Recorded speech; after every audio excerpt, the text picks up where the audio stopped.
están? ¿Qué dicen?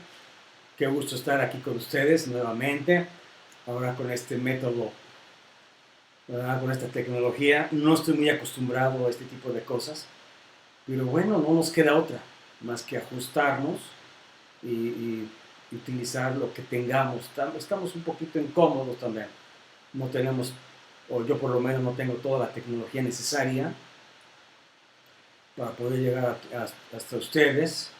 Pero bueno, con lo que tenemos en las manos, con lo que tenemos aquí entre nosotros, vamos a tratar de echarle ganas y vamos a tratar de aprender, que ese es el objetivo principal. Entonces, pues no tengo la forma, ni siquiera tengo un podio, no tengo pues una mesa, un escritorio cómoda donde pueda enseñarles o donde podamos compartir la palabra. Pero bueno, pues es lo que tenemos, es lo que hay. Por lo pronto, espero que pronto nos podamos ver y que nos podamos abrazar y que estemos otra vez como iglesia, como cuerpo de Cristo, todos reunidos, como ya lo hemos venido haciendo tiempo atrás. Ahora nos toca ver el capítulo 1 del libro fantástico de Romanos. Este libro que yo siempre he dicho es un libro que todos deberíamos de estudiar bastante. Es uno de mis libros favoritos en muchos sentidos. Y me ha dejado muchas enseñanzas, me ha abierto los ojos. Este libro me ha enseñado a entender la gracia de Dios, me ha enseñado a entender la misericordia, el perdón, me ha enseñado a entender el porqué de mi pecado, de mis pecados también. Y un tema también fascinante que por ahí va a aparecer en algún momento en esta travesía por el libro de Romanos es la predestinación. El apóstol Pablo utilizó este libro, o más bien a través de este libro el Señor lo utilizó a él para poder enseñarnos grandes cosas y grandes misterios. Así que pues sin más ni más vamos a pedirle al Padre que nos ayude a través de una oración y que sea el Señor el que nos dirija en esta hora. Que sea el Señor el que tome el control de este momento y ya ustedes en casita podrán tener el video, podrán verlo a la hora que gusten. No se olviden de un buen cafecito, una buena galleta, una buena compañía, ¿verdad? Para aprender más de las cosas del Señor. Así que Padre, te pedimos en esta mañana que tú nos ayudes. Te pedimos que en esta hora, Padre, tú toques nuestros corazones. Abre los ojos de nuestro entendimiento, quita toda distracción, quita todo aquello, Padre, que nos impida escuchar tu voz. Permítenos guardar tu palabra para poder ponerla por obra. Y gracias, Padre, por este privilegio que tenemos tus hijos de poder abrir tu palabra. Te alabamos y te bendecimos. Amén.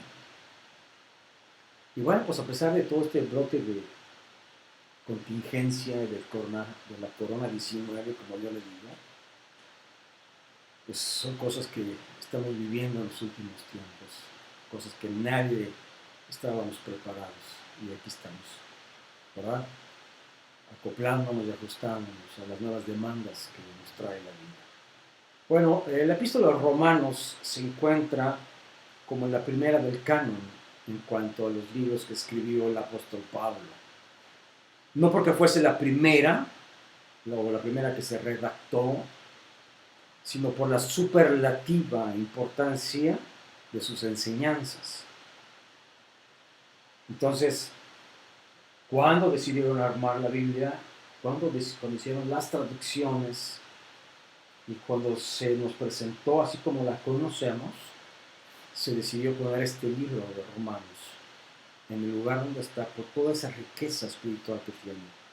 Muchos por ahí han dicho que el libro de Romanos podría ser perfectamente el quinto evangelio. Puede ser. Pero para no meternos en tanta complicación, ni que si sí o si no, tenemos este libro de suma importancia. Sí, es un libro que deberíamos de ponerle mucha atención. En definitiva, esta epístola es un libro que todos deberíamos de leer y dedicarle mucho tiempo. Y así tanto como se lo dedicamos también a los evangelios. Pero vamos a darnos cuenta, a través de esta caminata sobre el libro de Romanos, de toda esa riqueza espiritual que tiene, de todo ese gran contenido que nos ha sido dado. Y me encanta el libro. No es un libro sencillo de entender, no lo es. Tiene sus complicaciones, tiene su complejidad. Este libro fue escrito más o menos en el año 57-58 de nuestra era y se escribió allá en Corinto.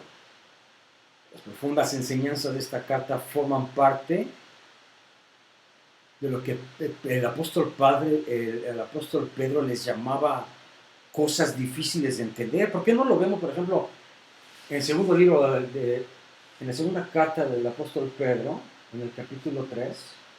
Quiero que me acompañen ahí en sus casitas.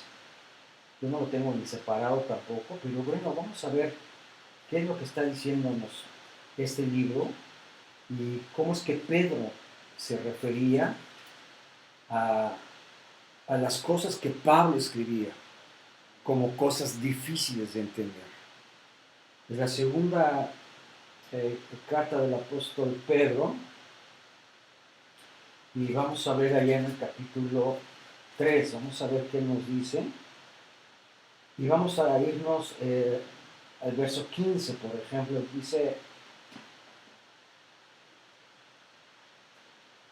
Tener por entendido que la paciencia de nuestro Señor es para salvación, como también para nuestro amado hermano Pablo, según la sabiduría que le ha sido dada y que nos ha escrito.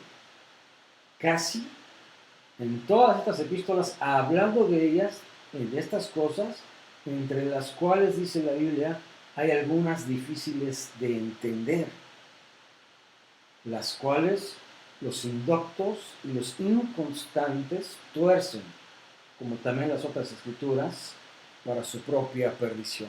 Fíjense bien cómo Pedro se refiere a estas cosas como difíciles de entender. Y esto no es para asustarnos, ¿verdad? En definitiva, no es para que digamos, bueno, como no puedo entender estas cosas, pues no las voy a leer, no las voy a estudiar. Al contrario, con lo poquito que podamos entender, con lo poquito que podamos asimilar, es importantísimo que le dediquemos tiempo. Y ya con el paso del tiempo vamos a ir aprendiendo qué es lo que el Señor nos está diciendo en todas estas cosas. Y vamos a darle razón a Pedro cuando dijo que había cosas difíciles de entender. El libro de los Romanos se podría dividir perfectamente en dos partes. Por ejemplo, el capítulo 1, del 1 al 5, podría ser la primera mitad de este libro. Y en esta primera mitad se tratan cosas distintas. Por ejemplo, la palabra pecados en plural sobresale mucho en la primera parte. Va a hablar de pecados en plural, en esa primera parte. ¿Ok? Y la palabra pecado en singular aparecerá varias veces en la segunda parte. Ya lo vamos a ir viendo. Conforme vayamos avanzando en el libro, nos vamos a ir dando cuenta de todo esto. Esto tiene un porqué. No está escrito nada más así porque sí, sino porque hay cosas que tenemos que asimilar. O sea, la primera parte habla de los pecados que yo he cometido, los pecados en plural, ante Dios. Y estos pecados son muchos. Y la segunda parte habla del pecado como la ley que obra en mí. Recuerden ustedes que ahí nuestro cuerpo está como que sujeto a la ley, donde cometemos pecado porque estamos en la carne, ¿verdad? Y por estar en la carne, hay cosas que no vamos a poder sanar en nuestra vida.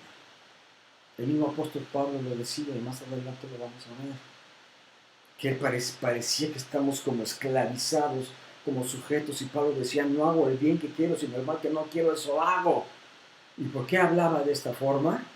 Porque él sabía que en sus miembros, él sabía que en su cuerpo mortal, había una parte que le inducía y le llevaba siempre a cometer pecado. ¿Sí? Pero hay la otra parte del pecado que yo cometo, o de los pecados, que son es la importancia que se le da en cuanto a la ley del pecado, ¿sí? Ahora, no solo necesito ser perdonado, sino también necesito ser liberado del poder del pecado. O sea, los pecados y el pecado son cosas distintas, pero cuando hablamos de la cruz de Cristo, estamos hablando también de que el Señor nos libera del poder de ese pecado que mora en nosotros. El primero está ligado a mi conciencia y lo segundo está ligado a mi vida. Sí, sí es posible ser perdonado de mis pecados, pero debido a mi pecado sigo sin tener paz espiritual. Aquí hay otro gran problema.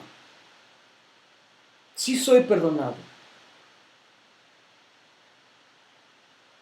de mis pecados, pero cuando reconsidero mi pecado, sigo sin tener paz espiritual. ¿Qué significa esto? Que cuando tú y yo empezamos a caminar en la gracia, empezamos a experimentar lo que es el perdón. Sabemos que el Padre nos ha perdonado de nuestros pecados, pero el pecado que mora en mí, decía Pablo, es algo que sentimos que nos condena, es algo que sentimos que tenemos muy arraigado en nosotros y es algo que muchas veces nos roba la paz, porque cuanto más y más y más nos metemos en las cosas de Dios y cuanto más y más y más queremos conocerle, más me doy cuenta de quién soy. Y cuando me doy cuenta que hay un pecado dentro de mí, me desanimo. Es lógico. Es una consecuencia muy lógica por caminar en la gracia. Y darme cuenta que hay cosas que no puedo hacer, que no puedo erradicar de mi vida. Por eso muchas veces hay ciertas batallas o ciertos conflictos de dentro de nuestro corazón que no deberían de estar ahí porque el Padre ya nos ha perdonado. Pero sin embargo, está ahí ese pecado latente en nuestra vida. Y ese pecado nos roba la paz. Es ahí el problema. Es ahí precisamente donde tenemos un desconcierto en nuestras vidas. Puede llegar al desánimo. Puede llevarnos a tener una cierta apatía espiritual. Nos puede llenar de dudas.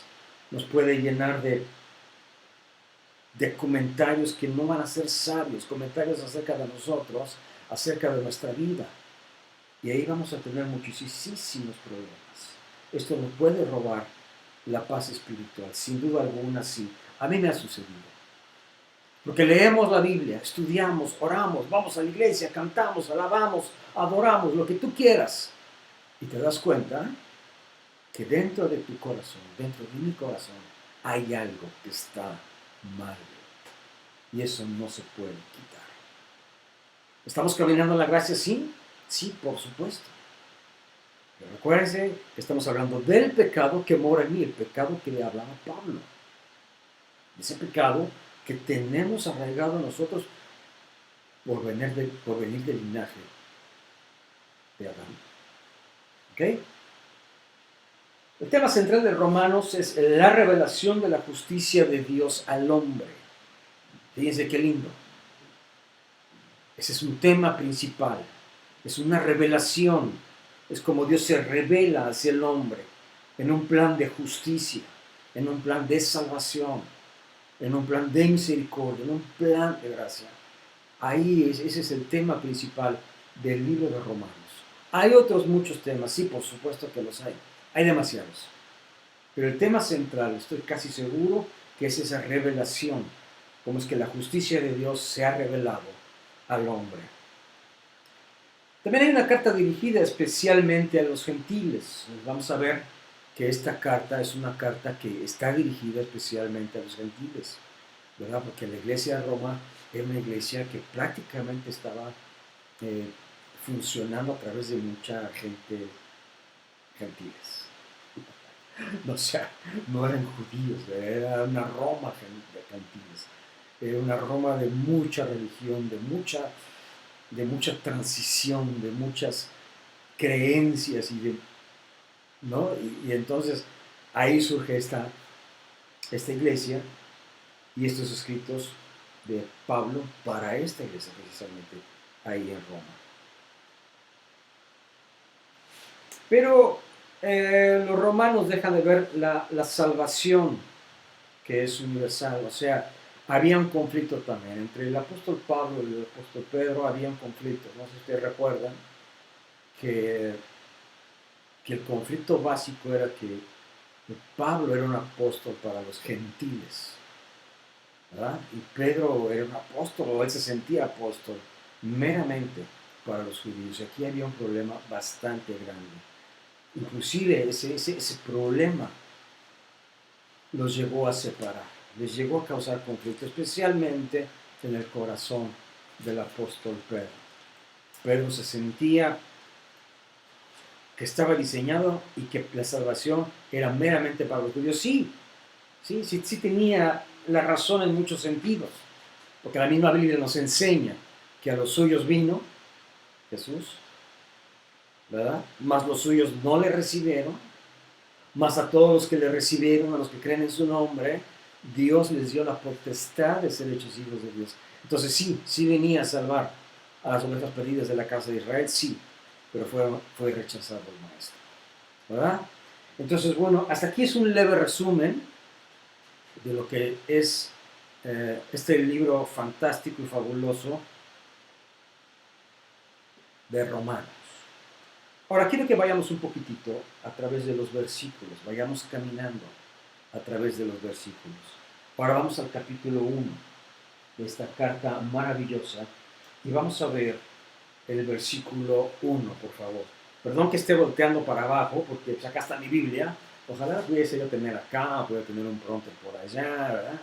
O alguien que me esté soplando acá la Biblia, ¿verdad? Pero no se puede y bueno, pues con lo que tenemos vamos a estudiar. Ustedes no se fijen en pequeñeces, no pasa nada. Dice el versículo 1 de la epístola del apóstol Pablo a los Romanos. Dice, Pablo, siervo de Jesucristo, llamado a ser apóstol, apartado para el evangelio de Dios. Fíjense bien, ¿qué salutación es esta? Dice, Pablo, siervo de Jesucristo. Primero él presenta sus credenciales, ¿no? Yo soy Pablo, y luego dice una cosa, soy siervo de Jesucristo, no soy cualquiera. Probablemente muchos de ustedes no me conozcan, ok, pero yo soy siervo de Jesucristo, o sea, Dios y Jesucristo me conocen. Aquí hay algo bien lindo, porque cuando tú y yo nos presentamos ante alguien, ante cualquier persona, para llevar el evangelio, Dios tiene conocimiento de nosotros, de quiénes somos. Aunque la gente no nos conozca, eso no nos importa. Muchas veces no será necesario que nosotros mencionemos nuestras credenciales como lo hizo Pablo, pero Pablo tenía que hacerlo así, porque se estaba dirigiendo a un pueblo, a una nación muy religiosa y necesitó presentarse así, ¿no? Ya había una iglesia fundada, sí, ya había muchas cosas ahí así, sí, pero él tenía que presentarse así por el contexto del cual él venía. Ustedes y yo sabemos que Pablo venía de un contexto bastante delicado y muy conflictivo, ¿verdad? Entonces él dice, siervo de Jesucristo, llamado a ser apóstol, apartado para el evangelio de Dios. Cuando hablamos de siervo, literalmente estamos hablando que el apóstol se sabía esclavo de Jesucristo. Si tú vas al original para traducir la palabra siervo, te vas a encontrar que literalmente hablando dice que es un esclavo de Jesucristo. Y Pablo se gloría de serlo, no se avergüenza. Pablo dice perfectamente, soy siervo de Jesucristo y no se avergüenza. Porque ustedes saben que los siervos o los esclavos no tenían derecho de muchas cosas.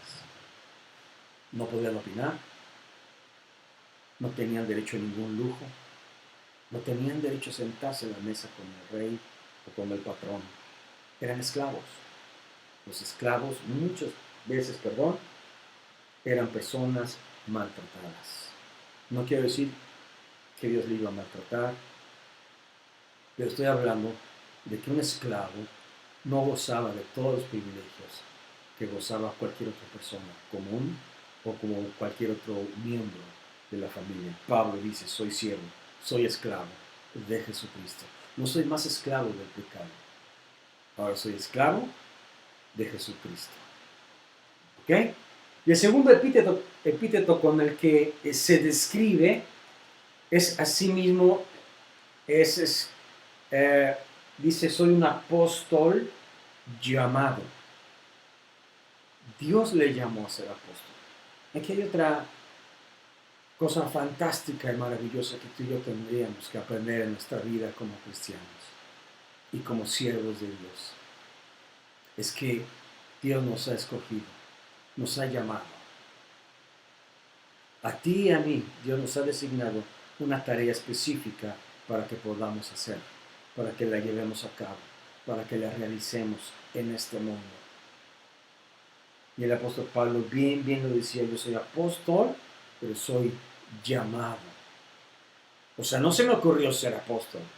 Yo no dije que quería serlo, ¿verdad? No compré ese apostolado con una suma de dinero, no.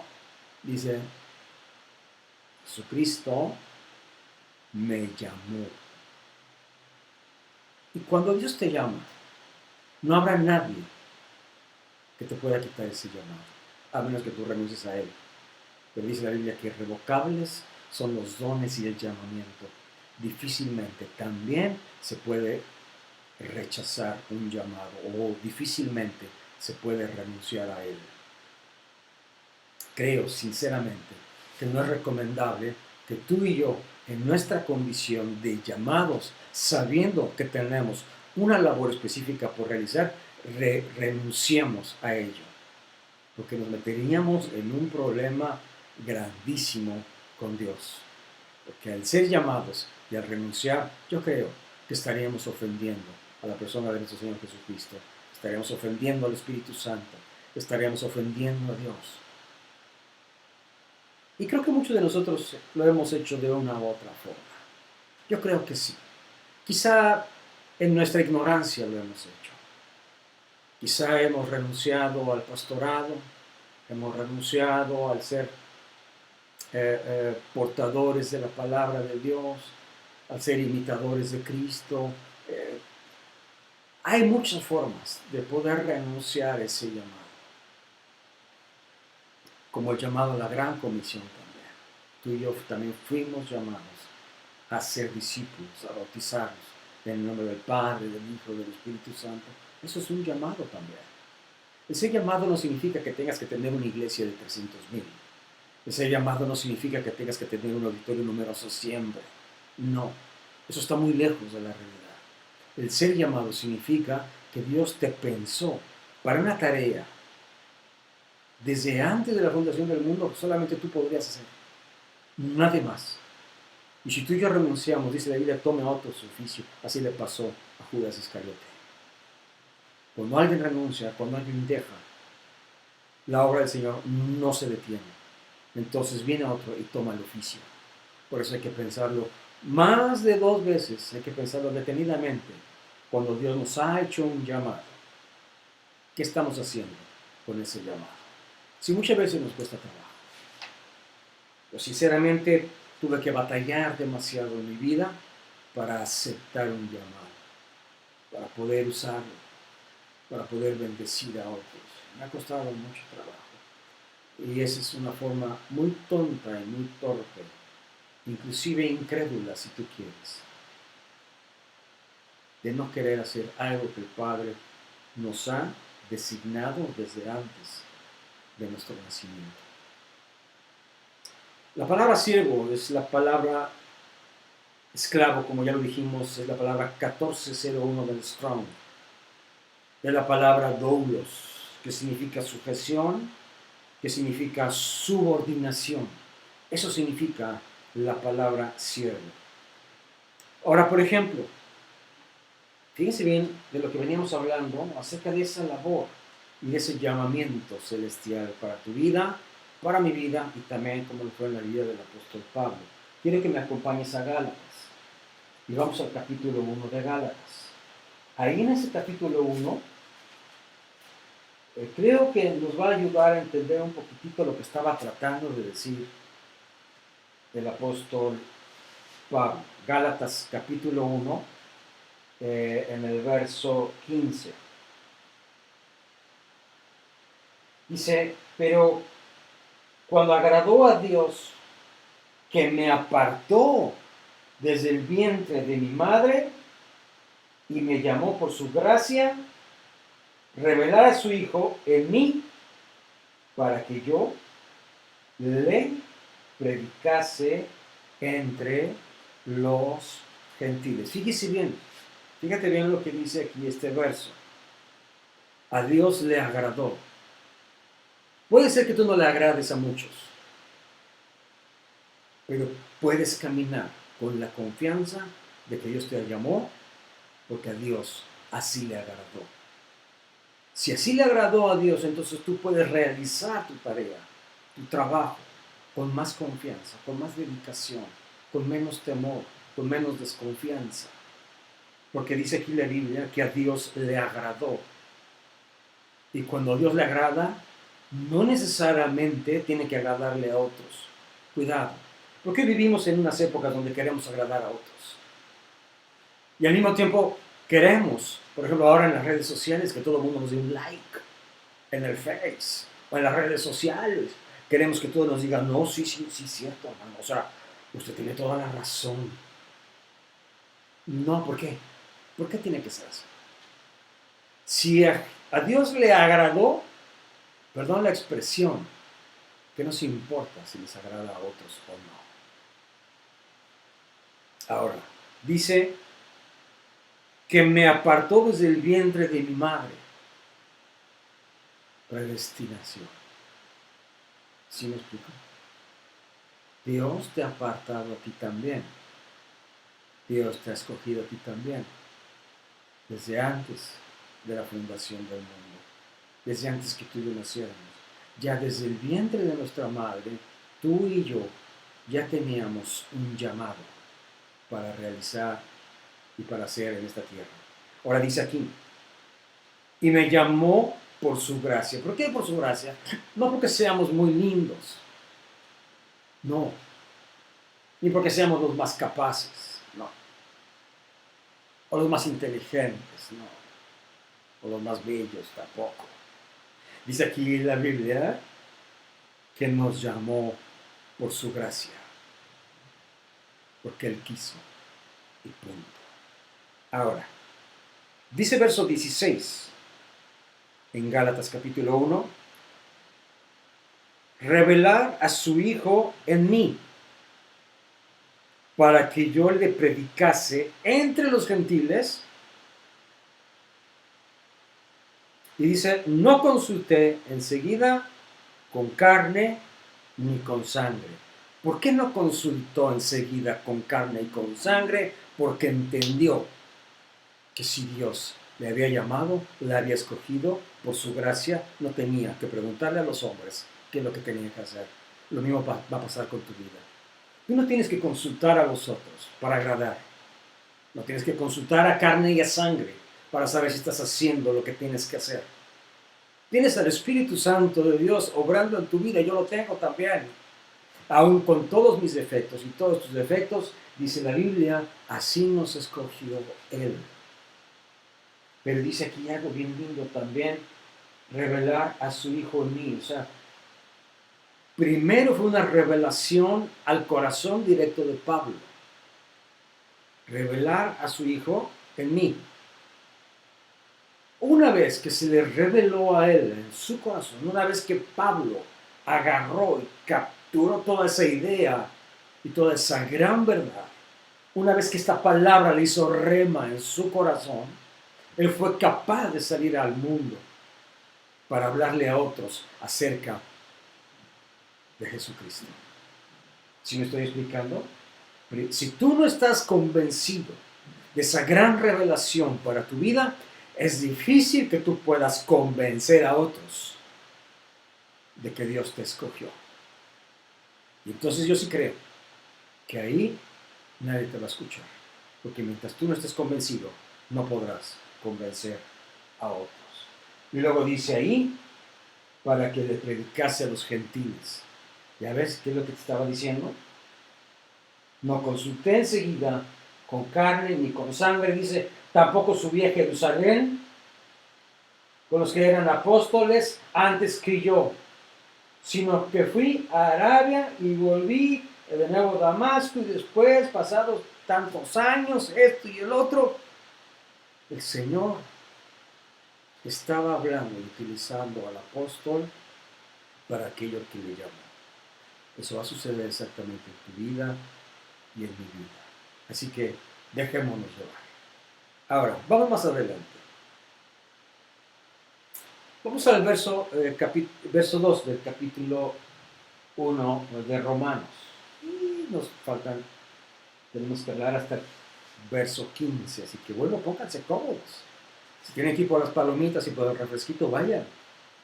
Porque vamos a estar un ratito juntos. Voy a dividir en dos este mensaje por temor a que no se grabe muy bien en mi computadora, ya está viejona. Y si no se graba bien, pues voy a perder mi tiempo. Entonces, voy a hablarles primero del versículo 1 al 7. Y después del 8 al 15, ¿sale? Vamos a dividirlo en dos. Para que así mi computadora pueda captar bien el mensaje. Ahora, verso 2. Aquí vamos a hablar de su antigüedad. Fíjese bien. Acerca de su hijo, luego dice,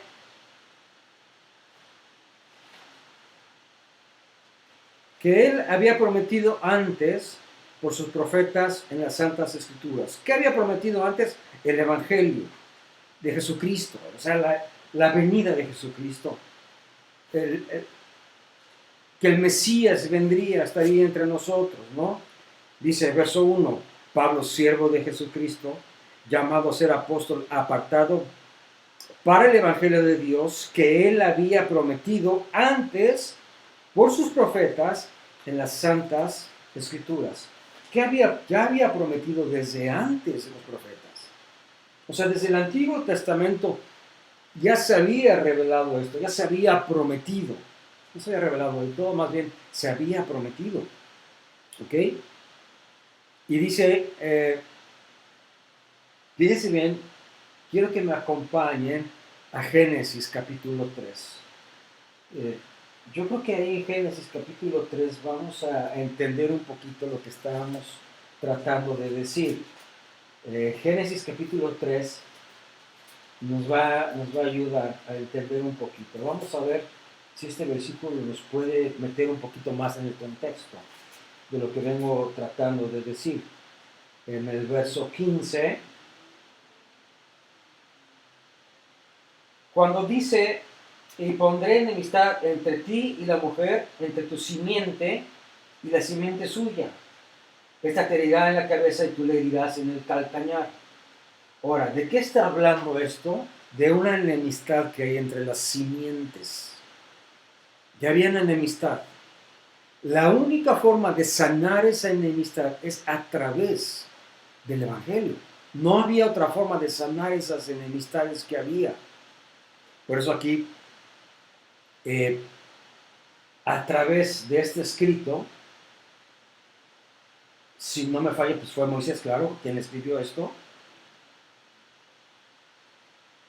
A este versículo se le ha llamado el protoevangelio, o a esta selección de pasajes que nos hablan como si fuese el primer evangelio que existió, es el protoevangelio. ¿Ok? Y esto fue a través, sin duda alguna, de Moisés. Fíjense bien cómo ya desde entonces ya veníamos hablando de esa promesa. Eh, yo difiero mucho que pensemos en que a partir de Jesucristo para acá es la gracia y antes no.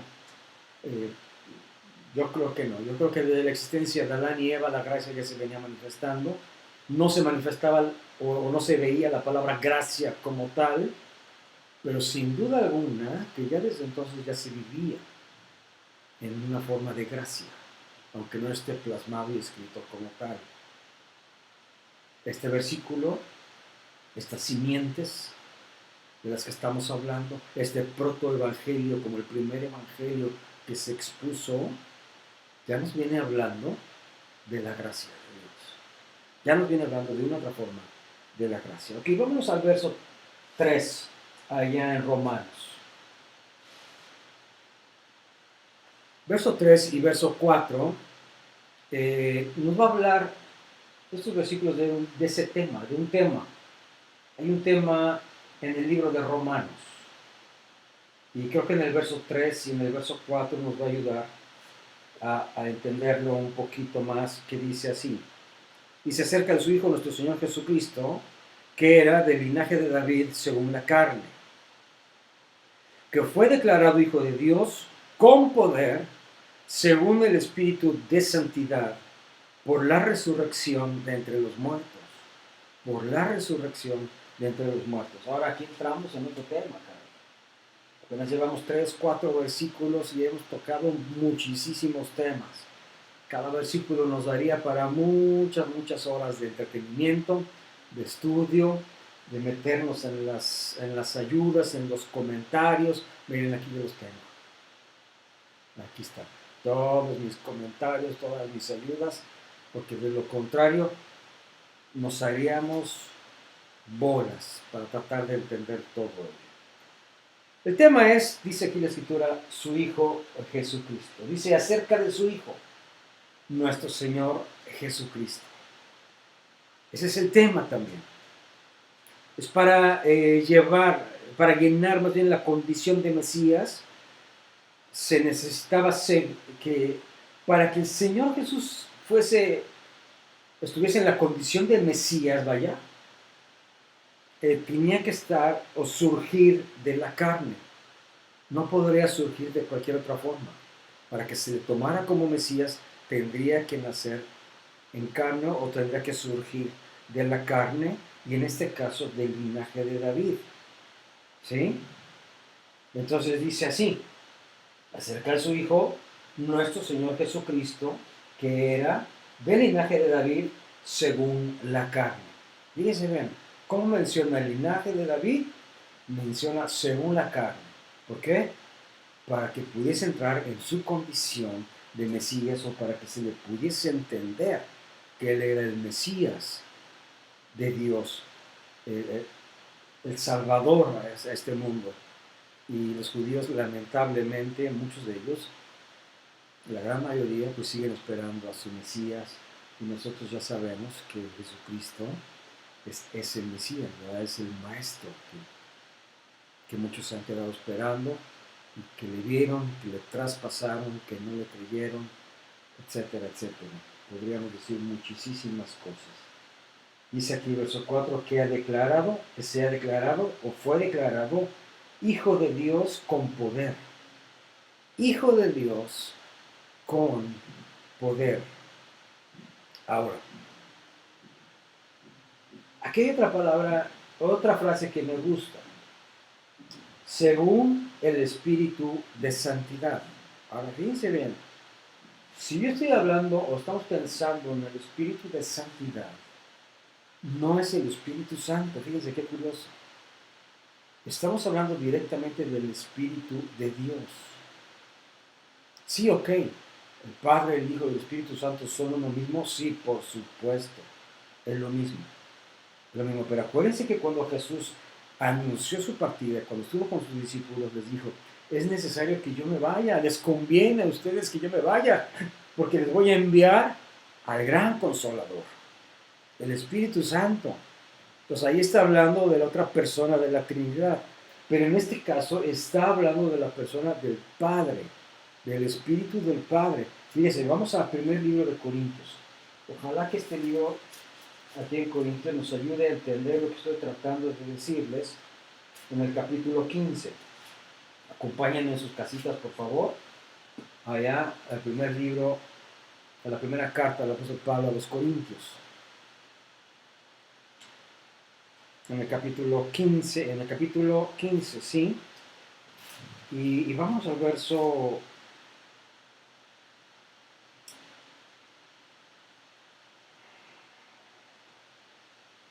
Vamos a retroceder un poquito al verso 44. Vamos al verso 43, 42. Así también es la resurrección de los muertos. Se siembra en corrupción. Si se siembra en corrupción, se resucitará en corrupción. En incorrupción, perdón. Se siembra en deshonra, resucitará en gloria. Se siembra en debilidad y resucitará en poder. Se siembra cuerpo animal, resucitará cuerpo espiritual. Hay cuerpo animal y hay cuerpo espiritual. Así también está escrito, fue hecho el primer Adán, el primer hombre Adán, alma viviente. ¿Se acuerdan en Génesis capítulo 1 como cuando Dios asopla el aliento de vida en Adán? No sopló el Espíritu Santo, sopló de su propio aliento, aliento de vida. ¿Sí? Y fue Adán alma viviente. El postrer de Adán, o sea, Jesús el postrer, espíritu vivificante. Mas lo espiritual no es primero, sino lo animal y luego lo espiritual. El primer hombre es de la tierra, es terrenal. El segundo hombre, que es del Señor, es del cielo. Aquí más o menos estoy tratando de explicarles este gran misterio y cómo viene aquí en Romanos. No viene tan detallado y nos cuesta un poquito trabajo de entender, ¿verdad? Las frases, las palabras, las ideas que se están tratando de expresar. Podríamos leerlas de corrido y podrían no causar ningún efecto en nuestras vidas. Sí, sí puede ser. Puede ser.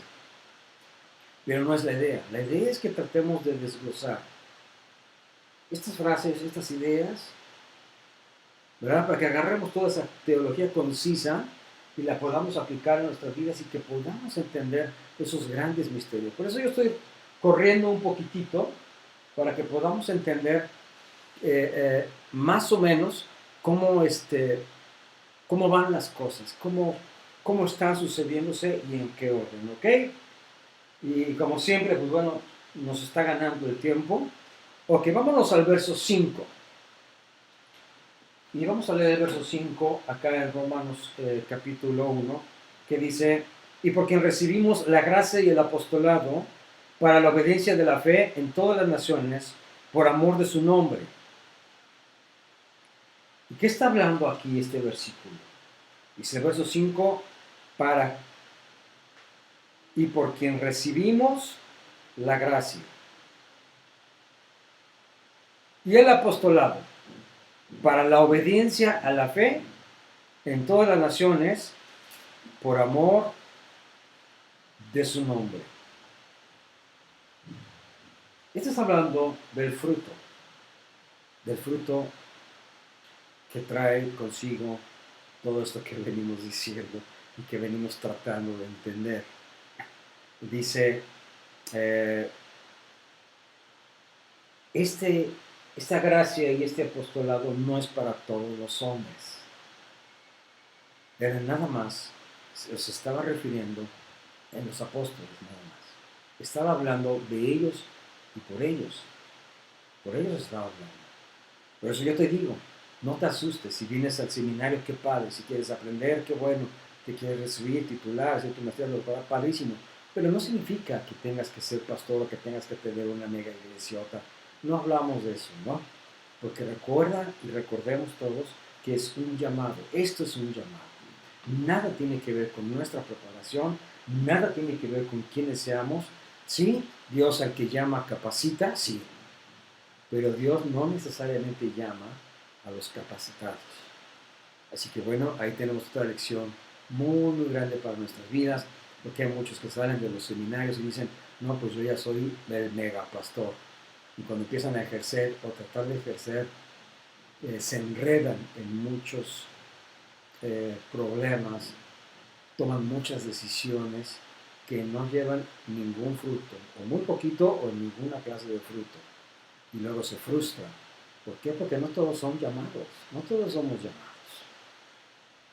Entonces, quedémonos tranquilos, dejemos que el Padre nos muestre dónde hemos sido llamados y por su gracia dónde nos quiere a cada uno de nosotros. ¿Ok? También el apóstol Pablo decía que por su gracia soy lo que soy. Es por su gracia. Ahí en 1 Corintios, yo quiero leerlo, en 1 Corintios 15, me encanta este versículo, porque el apóstol Pablo tendría mucho que perder, tendría mucho que dudar de ese apostolado en su vida, de ese llamado para su vida. Pues era perseguidor, era asesino de cristianos. Luego se sabe, llamado por Dios por su gracia. Y luego nosotros no hemos sido asesinos. Bueno, yo creo que los que estamos en la iglesia o los que estamos en el ITI, yo creo que no hay ningún asesino, ¿verdad? Sin embargo, tenemos otras cosas que nos estorban. Hay algunas cosas en nuestro pasado que no nos permiten ejercer un llamamiento libre, un llamamiento con fruto, porque nos sentimos atormentados, porque nos sentimos poca cosa. Pero el apóstol Pablo, siendo asesino, siendo perseguidor, injuriador, no, o sea, cualquier currículum de los perfectos asesinos hubiese quedado corto, ¿verdad? Y el apóstol Pablo reconoció el secreto de dejar a un lado todo aquello que lo estorbaba. Y creo que nosotros también deberíamos de aprender eso. Deberíamos de saber dejar a un lado todo qué es lo que tenemos que dejar a un lado para poder ejercer nuestro llamado. Y que no tengamos estorbos ni impedimentos, que por qué no fuimos a la escuela, por qué no fuimos al seminario, que porque estoy gordo, que porque estoy feo, que porque no sé qué, que porque... Hay muchos problemas, que porque no sé hablar, decía Moisés, ¿no? Jeremías se la pasaba llorando, Jonás tenía sus propios problemas, ¿verdad? Y muchos de nosotros también los tenemos. Muchos de nosotros también. El apóstol Pablo también los tenía. Y mira de qué tamaño. Entonces, primera carta del apóstol Pablo a los Corintios, el capítulo 15, el verso 10 dice: pero por la gracia de Dios soy lo que soy. Y su gracia no ha sido en vano para conmigo. Antes he trabajado más que todos ellos, pero no yo, sino la gracia de Dios. Ahora, verso 9 dice: porque yo soy el más pequeño de los apóstoles. Yo no soy digno de ser llamado apóstol, decía Pablo, porque yo perseguía la iglesia de Dios. Dice, por último se me apareció a mí. ¡Wow! Y ahí dice, yo he trabajado más que todos. Más que todos. No sé si sentía que tenía que pagar una deuda, yo no lo sé. Pero lo que sí sé es que el apóstol Pablo tenía una efervescencia en su sangre que muchos de nosotros deberíamos de tener. Esa hambre y sed de justicia, esas ganas de hablar de Cristo como nadie, de escribir, de evangelizar, de aclarar las cosas, de viajar, de no importarle su propia vida, si tenía que comer o no, si tenía que dormir o no. O sea, wow. Este apóstol tenía su llamado en serio. Lo había tomado muy, muy en serio. Dice aquí la escritura que era un favor especial para, de Dios para con él. Por la gracia de Dios era lo que era. Y no se nos olvide que tú y yo también estamos y somos lo que somos por la gracia de Dios. Así que no nos sintamos menos, no nos sintamos con faltas de capacidades para poder servirle. Por el contrario, vamos a servirle con todo nuestro corazón, con toda nuestra fuerza, con todo nuestro ánimo, para que podamos llevar el Evangelio a otras naciones. Ahora ve el verso 6 y verso 7, dice ahí, llamados. Ahora vamos a regresar otra vez a Romanos y vamos al verso 6 y al verso 7, que dice así, entre los cuales estáis también vosotros llamados a ser de Jesucristo. A todos los que estáis en Roma, amados de Dios, llamados a ser santos, gracia y paz a vosotros, de Dios nuestro Padre y del Señor Jesucristo. ¡Wow! ¡Qué palabras estas, ¿verdad? La gracia es un favor desmerecido que Dios tiene que conceder a cada uno de nosotros, o nos ha concedido, mediante la fe. Es decir, cuando yo creo a través de su gracia también. Cuando yo creo en que Cristo murió por mí y que Él pagó por mis pecados, se activa esa gracia, se activa la fe, suceden muchas cosas en mi vida. Y entonces empiezo a vivir en el favor y en la misericordia de Dios. Es algo que no merecía, no lo merecía. No hubiese podido pagar con ello, tampoco.